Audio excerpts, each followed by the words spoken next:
prezado candidato. Vamos dar início na aula de hoje ao estudo sobre o regimento interno do Tribunal Regional do Trabalho aí da terceira região envolvendo aí o estado de Minas. Primeira coisa que você deve lembrar acerca do regimento interno é o seguinte. Primeira coisa, não cai tudo na sua prova. Você olha a disposição no seu edital e vai pegar efetivamente alguns pontos dentro do nosso edital. Uma parte do material aí que a produção já subiu para os senhores. Segunda informação, quando cai o regimento interno, e você pode ter certeza que vai cair, é efetivamente texto de lei. Então, infelizmente, as nossas aulas aqui são gravação do texto de lei, apontando os principais pontos da nossa norma. Além disso, é imprescindível que o senhor leia efetivamente o texto de cada uma das leis. Por quê? Porque eu não vou conseguir tratar de todos os assuntos com vocês. Eu vou pegar os pontos que são mais importantes e em outras regiões, mais ou menos, nós temos o padrão aí da Fundação Carlos Chagas. Mas volto a falar, a leitura, o contato empírico com a matéria é imprescindível. Eu vou tratar com os senhores os principais pontos, aqueles que são mais frequentes dentro das diversas provas da Carlos Chagas, beleza? Agora, o que nós vamos lembrar é o seguinte. Primeira coisa, quais são efetivamente os órgãos que vão compor a Justiça do Trabalho da terceira região? Dá uma olhadinha. Para facilitar a hora da sua prova, nós vamos traçar texto de lei com explicações sobre o texto de lei. Por quê? É assim que aparece exatamente o texto de lei. A Fundação Carlos Chagas é Ctrl+C, Ctrl+V na sua prova, beleza? Então dá uma olhadinha, vai aparecer na sua tela. Artigo 1º. São órgãos da Justiça do Trabalho da terceira região, nos termos do artigo 111 da Constituição Federal, o primeiro, Tribunal Regional do Trabalho. Então o primeiro órgão é o próprio órgão, o TRT. E o segundo órgão são os diversos juízes do trabalho. O tribunal, órgão de segunda instância, e os juízes do trabalho, relacionados ali à primeira instância. Agora, o que você deve lembrar ainda? Quando falamos do TRT, o nosso artigo 2º, ele nos estabelece onde é a sede do órgão. E o senhor percebe que a sede do TRT é na cidade de BH, capital ali do estado mineiro. E ele fala, e jurisdição no território do estado de Minas. É importante o senhor lembrar que o Tribunal de Terceira Região só tem a possibilidade, a atribuição de aplicar o direito dentro do Estado mineiro. Não vai explicar o direito em outros estados. Aqui em São Paulo, por exemplo, nós temos a segunda e temos a 15ª região. Se você olhar o regimento interno da segunda ou da 15ª região, ele vai te falar em parcela do Estado de São Paulo e vai abordar quais são as cidades que um e outro vai ter as suas respectivas atribuições. Então, no caso de vocês, a jurisdição do TRT fica efetivamente adstrita ao Estado de Minas. Agora, quando nós falamos das varas do trabalho, o senhor vai lembrar que são milhares, são várias varas do trabalho ao longo do Estado, e elas têm a sua função base regulada pelo artigo 3º do regimento. Dá uma acompanhadinha para os senhores. Dá uma olhadinha. As varas do trabalho têm sede e jurisdição fixadas na forma da lei e estão administrativamente subordinadas ao tribunal. Primeira coisa, a criação de cada uma das varas do trabalho tem que ser feita por meio de lei federal. Por quê? Quando você cria uma nova vara, não é só a criação da vara, é a criação da vara, é a criação de cargos de magistrado, é a criação de cargos de escrevente, cargos de analista, e isso necessariamente vai ter um reflexo de trabalho nos tribunais. Então, para criar cada uma das varas, tão somente por lei federal. Perfeito? Volta e meia, se acompanhar o Diário Oficial da União. Volta e meia eles publicam legislações criando varas, ampliando varas, etc. Mas tem que ser proveniente de legislação federal. Agora, o senhor toma cuidado.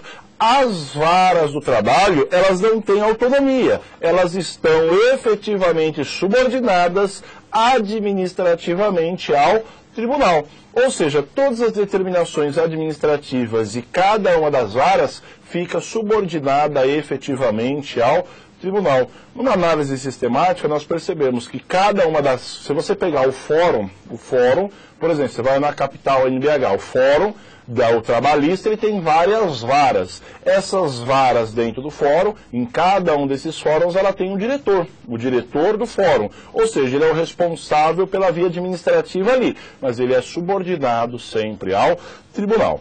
Perfeito? Agora, quando nós analisamos o artigo 4º, ele vai nos trazer efetivamente a organização do Tribunal Regional do Trabalho. E o senhor vai perceber que o TRT da terceira região, ele é composto por 49 desembargadores do trabalho. Repare, sempre a composição dos tribunais é em número ímpar. Caso haja necessidade de uma composição plena, fazer efetivamente a votação não vai dar empate. Agora, o senhor não pode esquecer, desses 49 desembargadores, 1/5 desses desembargadores representam o quinto constitucional. Então, você pegar 1/5 do órgão, ele representa efetivamente parcela dos advogados e parcela dos membros do Ministério Público do Trabalho. Perfeito? Então, dá equivalente a 10 ministros, 10 desembargadores. Dos 49, 10 desembargadores fazem parte do quinto. 5 representando os advogados e 5 representando efetivamente o órgão ministerial. Agora, o que mais que o senhor deve lembrar? O artigo 5º do nosso regimento, ele vai nos trazer quais são os órgãos que vão compor o tribunal. E o senhor vai perceber que o tribunal é dividido em diversas partes. A parte mais importante e a principal é o tribunal pleno, composto por todos os desembargadores. E nós vamos traçar na nossa aula a função, as competências e atribuições de cada um desses órgãos. Primeiro, quando nós falamos do órgão pleno, nós vamos falar daqui a pouquinho. O segundo órgão do tribunal são os órgãos especiais. O terceiro órgão é a presidência, a função de presidente do tribunal. Ato contínuo, nós temos as funções dos corregedores. O corregedor e o vice-corregedor é um órgão importante dentro do tribunal. Depois, as sessões especializadas de dissídio coletivo e as sessões especializadas de dissídio individual. A primeira tratando de direito coletivo do trabalho e a segunda tratando de direito individual do trabalho, tanto matérias processuais quanto matérias de direito material. Depois nós temos as turmas. A turma ela é formada em regra de 3 desembargadores. Dependendo do tipo de recurso ou a situação que lhe for fomentada, a turma pode ter até 5 desembargadores. Então, regra 3, dependendo do tipo de ação, do tipo de recurso, ela pode ter uma composição de até 5 desembargadores. E o nosso menor partícula dentro do órgão é efetivamente os desembargadores. Cada um dos desembargadores é membro, órgão do Tribunal Regional do Trabalho da terceira região. Perfeito até aqui? Então, esses são os órgãos que compõem. No total, são 7 órgãos que compõem o TRT da terceira região. Agora, o senhor deve lembrar que existe ainda 2 figurinhas. Dois que não são vistos efetivamente como órgãos, mas eles estão efetivamente subordinados ao presidente do tribunal. O primeiro é a escola judicial e o segundo é efetivamente o órgão da ouvidoria. A escola judicial ela é utilizada para a atualização dos magistrados e também dos servidores, fornecendo cursos, pós-graduações, etc. E o senhor me permite uma dica, quando o senhor passar no concurso do TRT, o que o senhor vai fazer? O senhor vai continuar estudando. Se o senhor não tem graduação, o senhor vai fazer graduação, em especial em Direito, que você vai perceber que ela te dá algumas vantagens.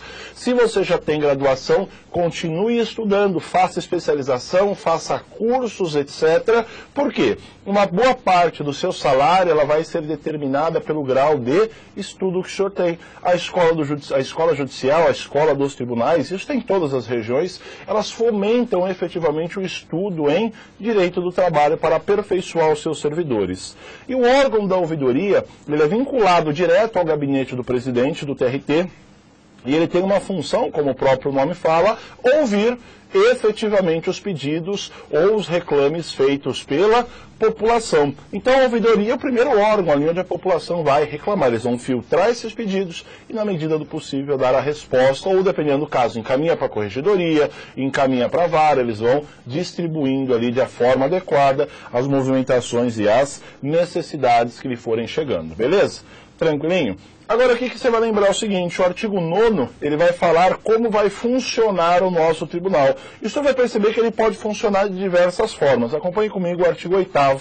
O tribunal funcionará em composição plena, o órgão pleno, o órgão máximo, que nós já vamos falar dele, ou dividido em órgão especial, em sessões especializadas e em turmas. Por exemplo, você pega o dia que vai ter audiências. Você não vai ter audiência em uma turma, você vai ter diversas turmas fazendo audiência ao mesmo tempo. Então, o fato das turmas estarem funcionando, os nossos órgãos, o Tribunal Regional do Trabalho, da mesma forma estará funcionando sem qualquer prejuízo. Beleza até aqui? Agora você vai tomar cuidado efetivamente com o artigo 6º.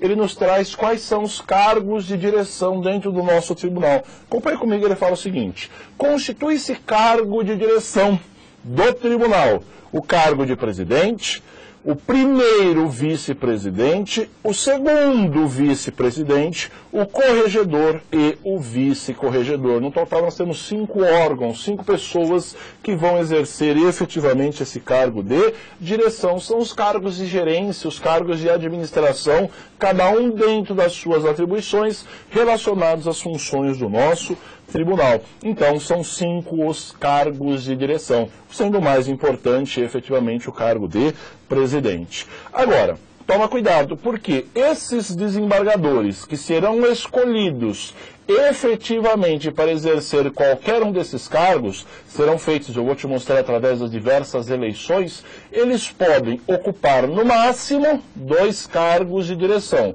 ou 2 mandatos. Então, dá uma olhadinha.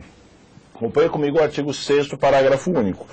Os desembargadores somente serão eleitos para 2 cargos de direção ou mandatos. Então ele vai funcionar, ele vai ficar tão somente 2 cargos, um por vez ou 2 mandatos. Por exemplo, ele foi eleito uma vez presidente, uma única recondução. Ele foi eleito, por exemplo, para corregedor, uma única recondução. Por uma questão simples, para você não deixar efetivamente que vire ali um monopólio de meia dúzia de desembargadores. Você está dando oportunidade para que outras pessoas façam parte efetivamente do órgão. Então toma cuidado.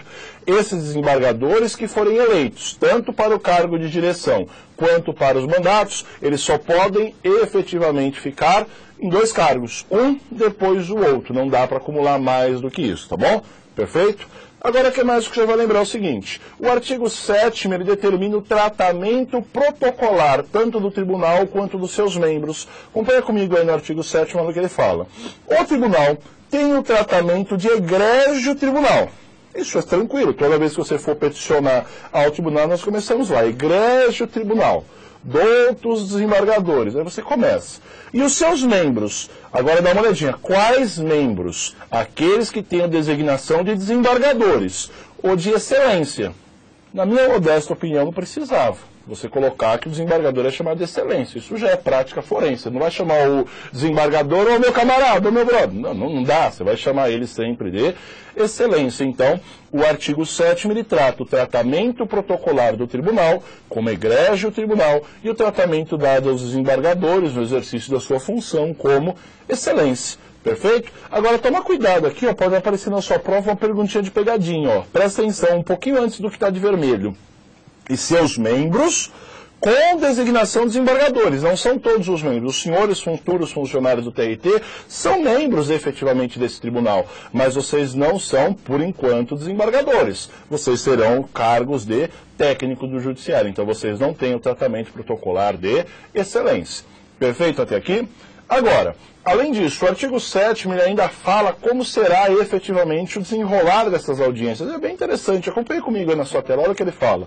Os desembargadores, os membros do Ministério Público do Trabalho e os advogados usarão vestes talares nas sessões, na forma e nos modelos aprovados. Então, dentro da segunda instância, nós vamos usar as becas. Normalmente, usa-se as becas dentro dos tribunais. Agora, o que é estranho, essa redação aqui, e a nossa legislação não é tão antiga, e você não vê efetivamente a participação do órgão da Defensoria Pública dentro da Justiça do Trabalho. Aqui em São Paulo também você não tem Defensoria Pública para tratar de direito do trabalho. Isso é algo estranho, porque você pega a Justiça Estadual, você pega a Justiça Federal, você tem o tratamento dos defensores. Aqui você não tem. Por quê? Normalmente, ou é o trabalhador, assistido pelo seu sindicato, pelos advogados ou alguma outra instituição, e a empresa. Dificilmente você vai ter o trabalho ali dos desembargadores, do defensor público.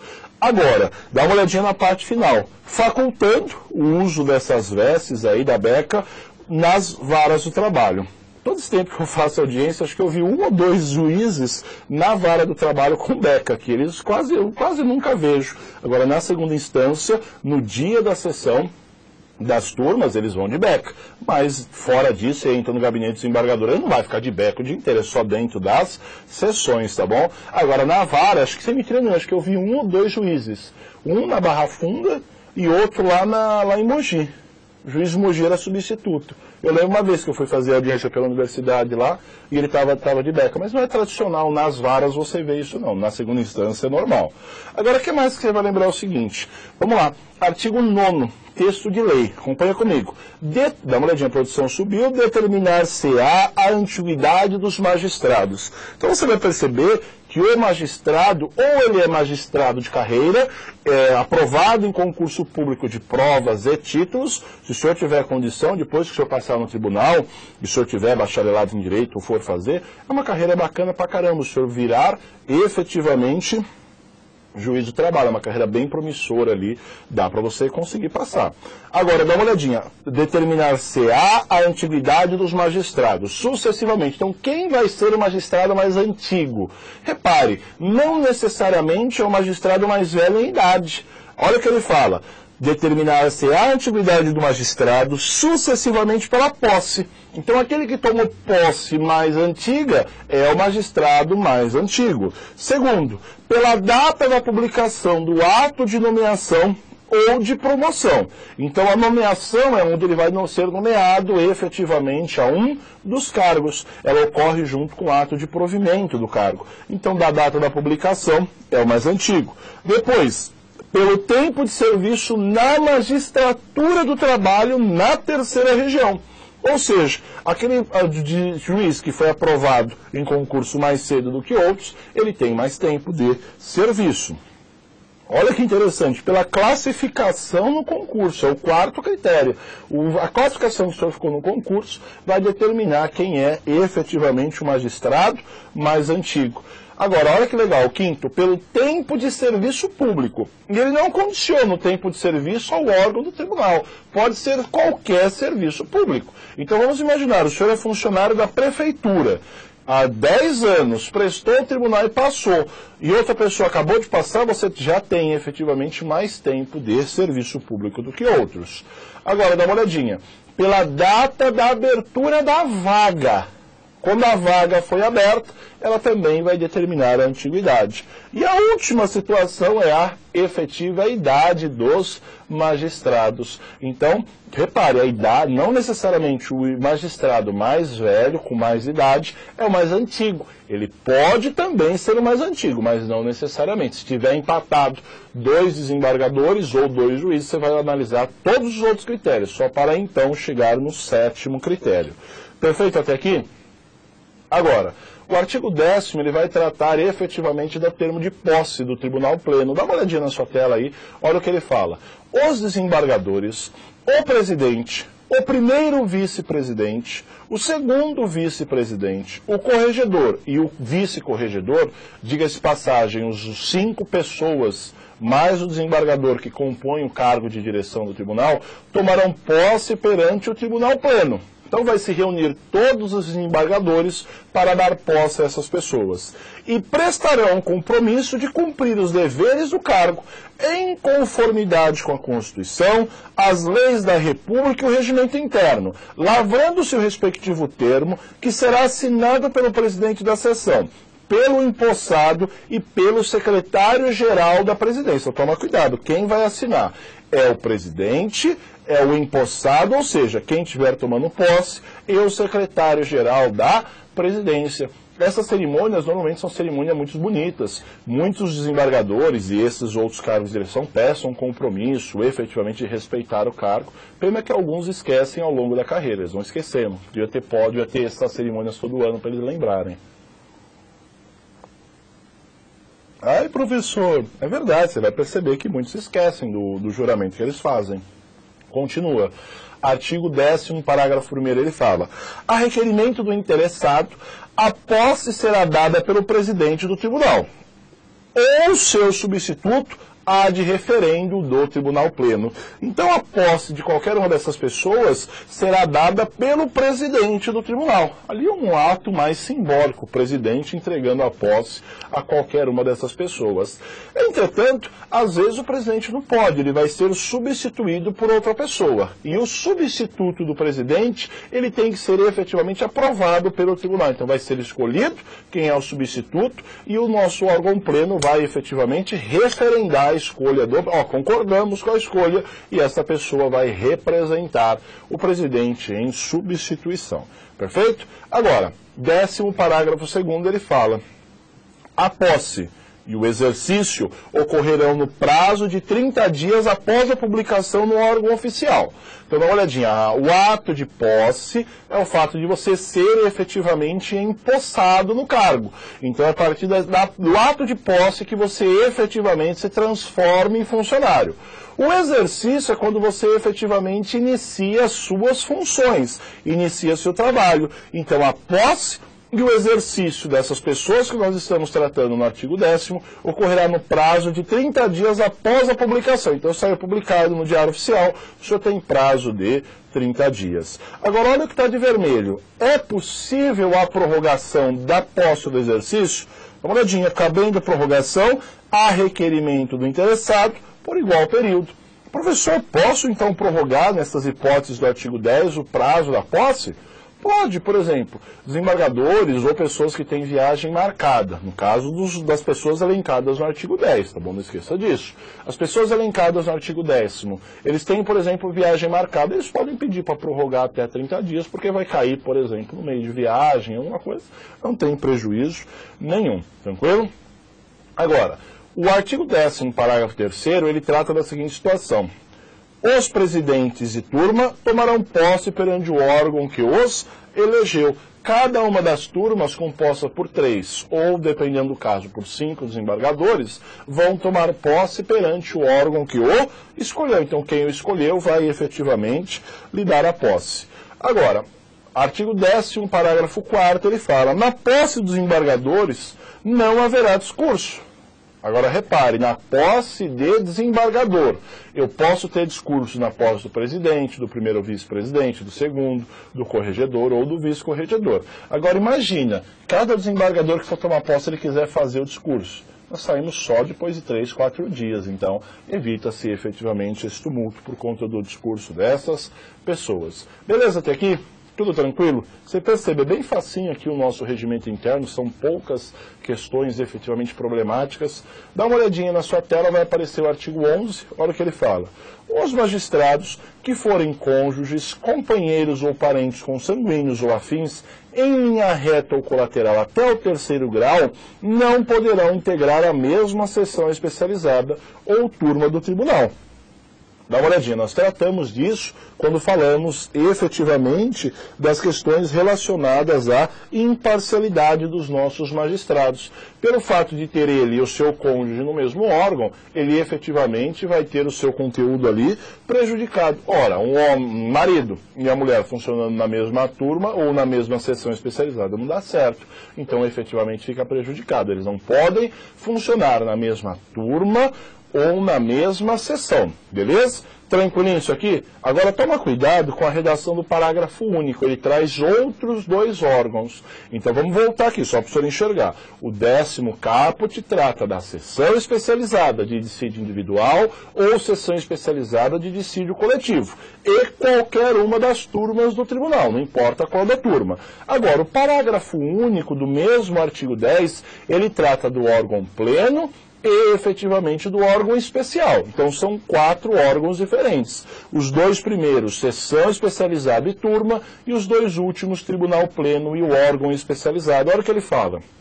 Nas sessões do tribunal pleno ou do órgão especial, ou seja, quando você reúne parcela ou a totalidade dos desembargadores para efetuar a votação, olha o que ele fala. O primeiro magistrado que for cônjuge, companheiro, parente consanguíneo, afim, linha reta ou colateral até o terceiro grau, que votar excluirá a participação do outro no julgamento do processo judicial e de processo administrativo. Ora, os dois não podem proferir votação. Então, o primeiro que votar, automaticamente o outro será excluído de participar. Porque você vai ter ali, efetivamente, a possibilidade de ter a combinação de votos. Por isso que, às vezes, mesmo tendo números ímpares dentro do tribunal, dá empate nas votações. Por quê? Por exemplo, você tem diversos tribunais cônjuges funcionando junto. Marido e mulher trabalhando no mesmo tribunal, vários casos. Então, um deles, o primeiro que votou na turma, no tribunal pleno ou no órgão especial, excluirá o outro. Agora, quando for sessão especializada ou turma do tribunal, eles não podem funcionar na mesma turma ou na mesma sessão especializada. Beleza? Tranquilinho, questãozinha boba, pode cair para a sua prova, tranquilo? Vamos avançar, dar uma olhadinha na próxima questão. Artigo 12. O presidente, o primeiro vice-presidente, o segundo vice-presidente, o corregedor e o vice-corregedor, os 5 cargos que nós vimos lá de direção, serão eleitos pelos desembargadores para o mandato de 2 anos. Então, qual é o prazo que eles vão exercer o seu mandato? Período de 2 anos, e todos eles serão eleitos, serão efetivamente escolhidos pelos nossos desembargadores. Então, não esqueça. Tem um detalhe, nós falamos para vocês agora há pouco. Olha o artigo 6º.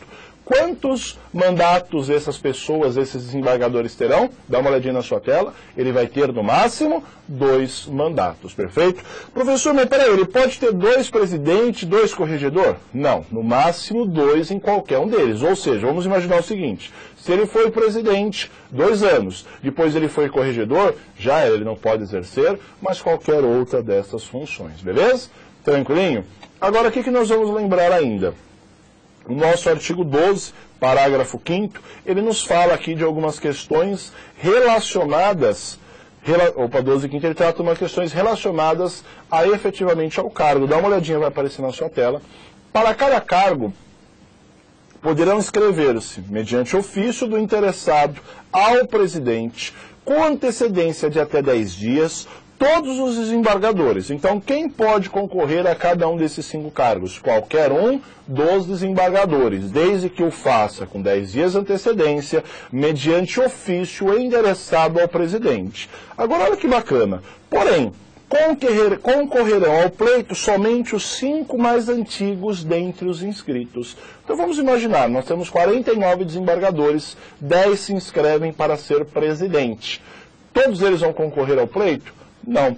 Então, somente os 5 mais antigos. Não são os 5 primeiros que se inscreveram. Toma cuidado, são os 5 mais antigos naqueles critérios que nós analisamos há pouco no comecinho da aula, beleza?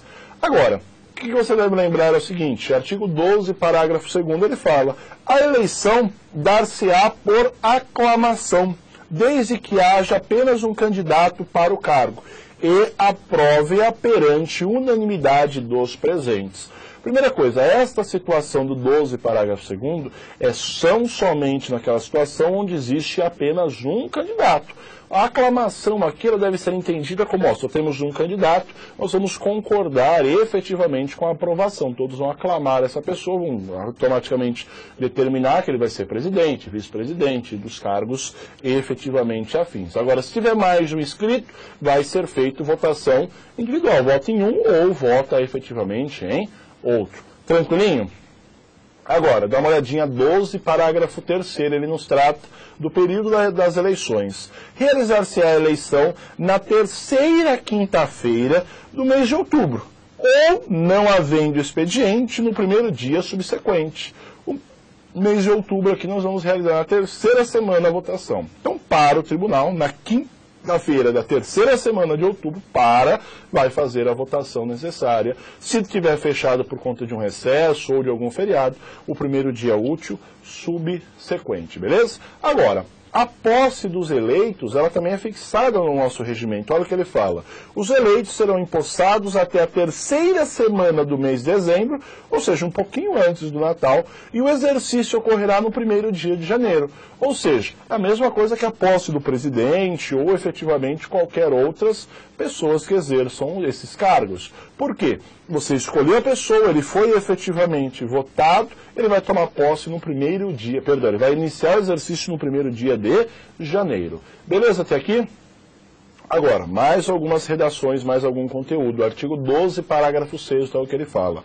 Após a eleição do presidente, serão eleitos, pela ordem, o primeiro vice-presidente, o segundo vice-presidente, o corregedor e o vice-corregedor. Então, em regra, as nossas votações são feitas efetivamente direto. Você inicia efetivamente a votação do presidente, acabou o presidente, primeiro vice-presidente, segundo vice-corregedor e o nosso vice-corregedor. Beleza? Agora, como é que vai ser feita essa votação dessas pessoas, dos desembargadores? Dá uma olhadinha, o 12, parágrafo 7 nos explica. O desembargador que obtiver voto da maioria absoluta dos membros efetivos do tribunal será proclamado eleito para o cargo. Então, só vai ser efetivamente escolhido para um dos cargos de direção aquele que tiver maioria absoluta dos membros. Repare, não é dos presentes, é maioria absoluta dos membros. Ora, nós temos 49. Exclui-se aqueles que estão efetivamente participando do pleito, que no nosso caso são 5 para cada um dos cargos, nos sobra 44. Então, desses 44, nós temos que ter no mínimo 20, de maioria absoluta, no mínimo 23 desembargadores votando em um nome. Se não tiver maioria absoluta, efetivamente não terá eleição. Teria que remarcar e fazer novo pleito, beleza?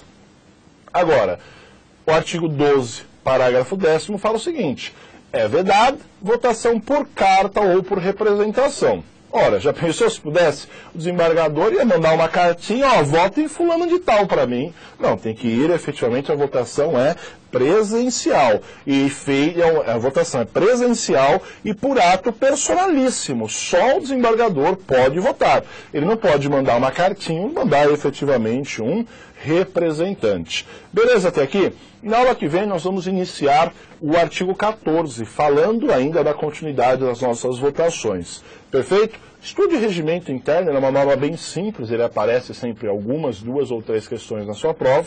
Beleza? Abraço e até a próxima aula.